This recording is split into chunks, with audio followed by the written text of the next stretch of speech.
Audio Jungle।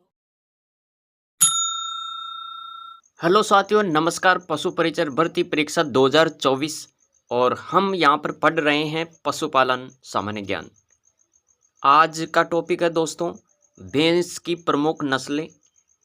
पिछले video में हमने मुर्रा भैंस के बारे में पढ़ दिया था विस्तार से, और इस सेशन में बात होगी दोस्तों भैंस की जितनी भी प्रमुख नस्लें हैं उन सब की चर्चा हम यहाँ पर करने वाले हैं। तो वीडियो में अंत तक बने रहिएगा। अगर आप पशु परिचर भर्ती परीक्षा की तैयारी कर रहे हैं तो ये वीडियो आपके लिए इम्पोर्टेंट है, महत्वपूर्ण है।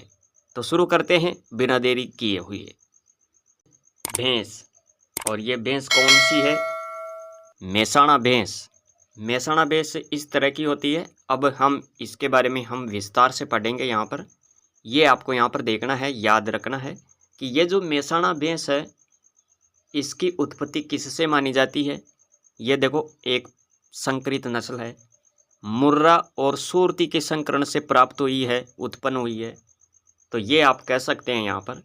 दूसरी बात करते हैं, ये नस्ल जालौर ज़िले में पाई जाती है। कहाँ पर पाई जाती है? जालौर ज़िले में। वितरण क्षेत्र की बात करें तो दोस्तों याद रखिएगा यहाँ पर मेहसाणा क्षेत्र, गुजरात, बनासकांठा, साबरकांठा और मध्य गुजरात, ये आपको याद रखना है यहाँ पर वितरण क्षेत्र की अगर बात आ जाए तो। अब दोस्तों हम यहाँ पर देखते हैं इस नस्ल की विशेषताएं क्या क्या है, क्या खास है इसमें, वो सब हम यहाँ पर पढ़ने वाले हैं। तो देखो इसका जो रंग होता है, रंग कैसा होता है? मुर्रा व सुरती का मिश्रित काला भूरा होता है इसका रंग। तो ये आपको याद रखना है। सीधी सी बात है, जिस संकरण से ये उत्पन्न हो रही है, जिन दो नस्लों से ये उत्पन्न होती है, उन्हीं का मिश्रित रूप होगा इसमें। तो इसका रंग मुर्रा व सुरती का मिश्रित काला भूरा होता है। सींग कैसे होते हैं इनके? सींग होते हैं इनके मध्यम आकार के और पीछे की तरफ जाकर अंदर की तरफ मुड़े हुए होते हैं। ये तो हो गई सींगों की बात और रंग की बात। अब दोस्तों हम यहाँ देखते हैं इसका स्वभाव कैसा होता है। तो ये भैंस शांत स्वभाव की होती है, शांत स्वभाव की होती है दोस्तों। तो ये याद रखिएगा यहाँ पर। सिर व ललाट भारी और आंखें उभरी हुई होती है। यहाँ पर आपको देखना है इसका सिर कैसा होता है, ललाट भारी और आंखें उभरी हुई। इस नस्ल का दुग्ध काल लंबा होता है, दूध काल इसका लंबा होता है। और दूध उत्पादन की बात करें तो साथियों याद रखिएगा दुग्ध उत्पादन कितना होता है? 1200 से लेकर 1700 लीटर प्रति ब्यात। इनकी दूध में वसा कितनी पाई जाती है? तो 7 से लेकर 8% तक वसा पाई जाती है। और नर का भार कितना होता है? 500 kg, जबकि मादा का भार होता है 420 kg। और अगली नस्ल है दोस्तों जाफराबादी। जाफराबादी भैंस के बारे में हम यहाँ पर विस्तार से पढ़ते हैं। जाफराबादी भैंस है जो आप यहाँ पर देख पा रहे हैं। जाफराबादी यह भैंस गुजरात के अहमदाबाद और काठियावाड़ क्षेत्र से उत्पन्न मानी जाती है। ये उत्पन्न कहाँ से मानी जाती है? तो दोस्तों याद रखिएगा यहाँ पर यह भैंस गुजरात के अहमदाबाद और काठियावाड़ क्षेत्र से उत्पन्न मानी जाती है। वितरण क्षेत्र की बात करें तो दोस्तों वितरण क्षेत्र के बारे में आपको याद रखना है। वितरण क्षेत्र इनका है गिर जंगलों के आनंद, बड़ौदा, जूनागढ़ क्षेत्र, वितरण क्षेत्र हो गया। इसके बाद में देखो यहाँ पर इस नस्ल की क्या विशेषता है। ये जो जाफराबादी भैंस है इसमें क्या है खास बातें? तो देखो यहाँ पर इस नस्ल का शरीर भारी, लंबा व ढीला ढाला होता है। यहाँ पर एक चीज़ आप नोट करेंगे, इसे मिनी एलिफेंट के नाम से भी जाना जाता है। क्यों? क्योंकि इस नस्ल का शरीर भारी, लंबा व ढीला ढाला होने के कारण इसे मिनी एलिफेंट कहते हैं। रंग की बात करें तो दोस्तों रंग इनका होता है हल्का काला और सींग बड़े होते हैं, मोटे होते हैं, भारी भरकम होते हैं। ये आपको यहाँ पर याद रखना है। सिर चौड़ा व ललाट बाहर निकला हुआ होता है। सिर कैसा होता है? चौड़ा होता है, ललाट बाहर निकला हुआ होता है। इनका शरीर भारी भरकम व लंबा होता है। इस नस्ल की भैंसें अच्छी दुधारू नहीं मानी जाती। क्या बात है? इस नस्ल की भैंसें अच्छी दुधारू नहीं होती। दुग्ध उत्पादन 900 से लेकर 1100 लीटर प्रति ब्यात होता है और ये द्विकाजी नस्ल है दोस्तों। दूध में वसा कितनी पाई जाती है तो याद रखिए 7 से लेकर 9% वसा। नर का भार होता है 520 केजी, जबकि मादा का भार कितना होता है 420 केजी। अगली नस्ल है दोस्तों भैंस की, अगली नस्ल भदावरी। भदावरी के बारे में देखते हैं। भदावरी में क्या गुण है, क्या विशेषताएं हैं और कितना दूध देती है, इनके दूध में वसा कितनी पाई जाती है, ये सब हम यहाँ पर देखने वाले हैं। तो देखो सबसे पहले बात करते हैं इनका उत्पत्ति स्थान को लेकर। उत्पत्ति स्थान है दोस्तों याद रखिएगा यहाँ पर उत्तर प्रदेश में आगरा जिले का भदावर क्षेत्र। ये क्षेत्र के आधार पर इनका नाम पड़ गया क्या, उत्तर प्रदेश में आगरा जिले का जो भदावर क्षेत्र है वहाँ से इनकी उत्पत्ति मानी जाती है। इसके साथ आप ये भी नोट करें यमुना चंबल घाटी में बसे इटावा और ग्वालियर क्षेत्र। राजस्थान में भरतपुर और धौलपुर में ये अधिक पाई जाती है। राजस्थान में भी अगर बात करें तो दोस्तों भरतपुर और धौलपुर में अधिक पाई जाती है। साथियों इनकी विशेषताओं की बात करें, भदावरी भैंस की नस्ल की जो विशेषताएं हैं, कितना दूध देती है, क्या होता है और क्या गुण है इसमें, क्या उपनाम है, ये सब हम यहाँ पर देखते हैं। रंग की बात करें तो दोस्तों भूरा काला और तांबे जैसा रंग होता है इनका। भदावरी नस्ल का रंग कैसा होता है, भूरा काला। इनका रंग होता है भूरा काला, तांबे जैसा होता है। अड्र छोटा होता है जिस पर दूध सिराएं दिखाई देती है। गर्मी सहन करने की इसमें क्षमता पाई जाती है दोस्तों, सर्वाधिक क्षमता होती है दोस्तों। शरीर आगे से पतला और पीछे से चौड़ा होता है। इनका जो शरीर होता है वो कैसा होता है, आगे से पतला होता है और पीछे से चौड़ा होता है।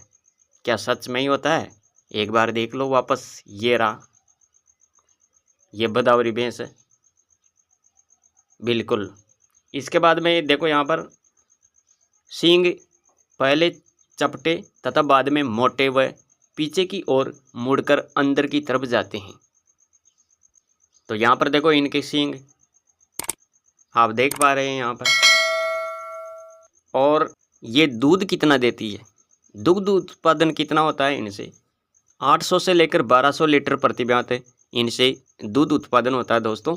और इनके दूध में जो वसा पाई जाती है वो कितनी पाई जाती है 12 से लेकर 14%, यानी सर्वाधिक वसा इसमें पाई जाती है। दुग्ध उत्पादन 800 से लेकर 1200 लीटर और दूध में वसा 12 से लेकर 14%। नर का भार की बात करें तो दोस्तों 600, याद रखें 600 केजी, जबकि मादा का भार ये कितना होता है 420 केजी। शरीर लंबा व फनाकार होता है। शरीर कैसा होता है, लंबा व फनाकार। रंग भूरा काला तांबे जैसा होता है। सींग चपटे व सींग कैसे होते हैं, सींग चपटे व बाद में नुकीले पीछे की तरफ मुड़े हुए होते हैं। इस नस्ल का भैंसा भार वाहक होता है, वजन ढोने के लिए महत्वपूर्ण होता है। आगे बात करते हैं अगली नस्ल कौन सी है। ये कौन सी नस्ल आ गई, सूरती नस्ल। क्या बात है, यह है सूरती नस्ल। देख तो इधर ही रही है। हाँ चलो देखो यहाँ पर सूरती नस्ल की बात करें तो दोस्तों ये गुजरात के सूरत, आनंद, बड़ौदा, नाडियाद व खेड़ा क्षेत्र से उत्पन्न मानी जाती है बिल्कुल। वितरण, तो वितरण में आप याद रखेंगे यहाँ पर दक्षिणी राजस्थान, उदयपुर, डूंगरपुर, चित्तौड़गढ़। और इस सूरती नस्ल की विशेषताओं की बात करें तो इस नस्ल की भैंसों में रंग भूरा व हल्का काला होता है। इस नस्ल की जो भैंस होती है इसका रंग कैसा होता है, भूरा व हल्का काला। इनका आकार मध्यम होता है, मध्यम आकार की होती है ये, और यही हल्की व सामान्य श्रेणी की भैंस होती है। अच्छा ये भी मानेंगे। इसके सींग लंबे व पीछे जाकर मुड़ जाते हैं। इसके सींग कैसे होते हैं, इनके सींग लंबे होते हैं लेकिन पीछे जाकर मुड़ जाते हैं। आकृति, इसकी आकृति होती है हंसिया दांतला जैसी, और पूंछ के सिरों पर बालों का गुच्छा होता है। पूंछ के सिरों पर क्या होता है, बालों का गुच्छा। नस्ल की पीठ इस नस्ल की पीठ सीधी और त्वचा मोटी होती है। इस नस्ल की पीठ कैसी होती है? सीधी होती है और त्वचा मोटी होती है।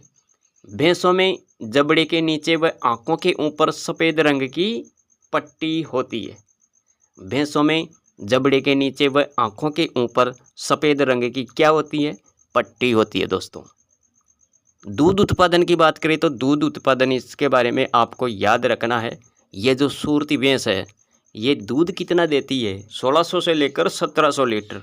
क्या बात है। इनके दूध में वसा कितनी पाई जाती है? दूध में वसा पाई जाती है 7.5%। और नर का भार कितना होता है? 450 से लेकर 500 केजी, जबकि मादा का भार होता है 350 से लेकर 400 केजी। तो ये फैक्ट आप याद रखें सूरती भैंस के बारे में। ये कौन सी नस्ल आ गई भाई? तो यहाँ पर आपको देखना है, ये नीली रावी नस्ल है दोस्तों, नीली रावी। चलो, ये नीली रावी नस्ल है और इसकी भी चर्चा करते हैं, देखते हैं ये कहाँ से उत्पन्न मानी जाती है। तो ये पंजाब में रावी और सतलज नदी के किनारे उत्पन्न मानी जाती है दोस्तों। ये सेक्टर याद रखें उत्पत्ति स्थान को लेकर। पंजाब में रावी और सतलज नदी किनारे कहाँ पर पाई जाती है? पंजाब के फिरोजपुर, राजस्थान में श्री गंगानगर, हनुमानगढ़। और इस भैंस की नस्ल को पंच कल्याणी के नाम से भी जाना जाता है। इस भैंस की नस्ल को पंच कल्याणी के नाम से भी जाना जाता है। ये महत्वपूर्ण है, ये आप यहाँ पर स्टार लगा लो। क्या पता एग्जामिनर पूछ ले कि पंच कल्याणी नाम से किस भैंस की नस्ल को जाना जाता है, तो इसलिए हमें ये याद रहना चाहिए। चलो आगे देखो, यहाँ पर इसका नाम सतलज व रावी नदी के नीले रंग के कारण नीली रखा गया। अच्छा, तो ये बात है। और इस नस्ल की विशेषताएं देखो, यहाँ पर नस्ल की विशेषताएं क्या क्या है। ये मुर्रा के बाद सबसे अच्छी दुधारू नस्ल मानी जाती है। मुर्रा भैंस जो कि हमने पिछले वीडियो में पढ़ लिया है। और इस नस्ल में रंग सामान्य काला होता है, अर्थात मुर्रा से कम और जाफराबादी से अधिक काला होता है। इस नस्ल के सिर व पैरों में सफ़ेद धब्बे यानी चिन्ह लगे होते हैं, चिन्ह पाए जाते हैं ना। और इस नस्ल में आँखों का रंग कजरी भूरा बिल्ली जैसा होता है। और इनमें आयन सुविकसित होता है, जिस पर कभी कभी गुलाबी धब्बे पाए जाते हैं। और दूध उत्पादन की बात करें तो दोस्तों 1500 से लेकर 1800 लीटर प्रति बात, ये आपको यहाँ पर याद रखना है। इनके दूध में वसा कितनी पाई जाती है? 8 से लेकर 10% वसा पाई जाती है इसमें। नर का औसत भार कितना होता है? 500 से लेकर 600 केजी, जबकि मादा का औसत भार 450 केजी होता है। नर का औसत भार 500 से लेकर 600 केजी, जबकि मादा का भार कितना होता है? 450 केजी। रंग कैसा होता है इनका? दोस्तों याद रखिए, रंग सामान्य काला, मुर्रा से कम व जाफराबादी से ज़्यादा।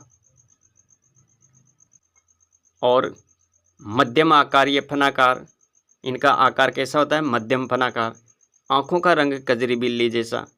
पूँछ लंबी व अंत में पूँछ पर सफ़ेद चिन्ह होते हैं। अन्य नाम की बात करें तो दोस्तों इसे कहते हैं पंचकल्याणी, पंचभद्रा। तो ये भी याद रखें। यहाँ पर सिर व पैरों पर सफ़ेद धब्बे पाए जाते हैं, सिर पर टीका होता है। तो ये फैक्ट याद रखें। और ये कौन सी भैंस है दोस्तों? ये कौन सी भैंस है? नीली रावी भैंस।